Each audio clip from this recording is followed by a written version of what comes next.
Hello students, this is Dr. John Schrage and I am walking you through the readings associated with the fifth lecture leading up to the first exam in ATS 113.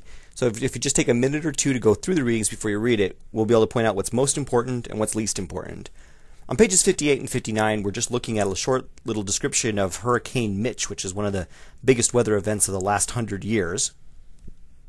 If we switch to pages 60 and 61, there's several key vocabulary words here: absorption, reflection, scattering, and perhaps most importantly, albedo.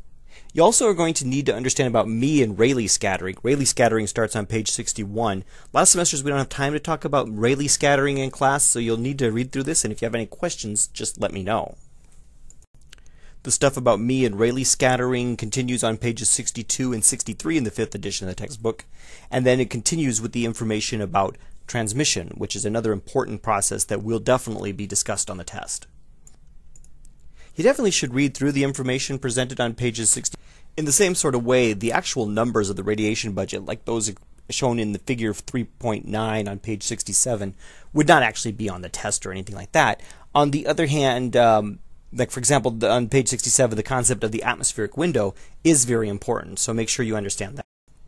We'll spend quite a bit of time in class on the kinds of things that are on pages 68 and 69, but these ideas of like net long wave, net short wave up, short wave down, they're actually only kind of briefly discussed here in the book. We'll spend more time than that on the class. By the way, just under that section labeled conduction, there's a term there, laminar boundary layer. That certainly will not be on the test. So as you move on to page 70, you really only need to finish that one paragraph on page 70. The rest of this material is something we'll come back to later in the course.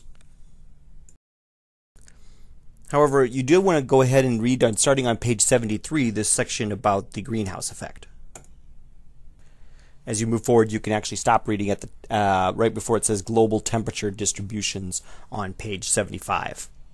Now we're actually going to then jump to a little bit later in the chapter to read more about global warming and the trends in temperature on Earth.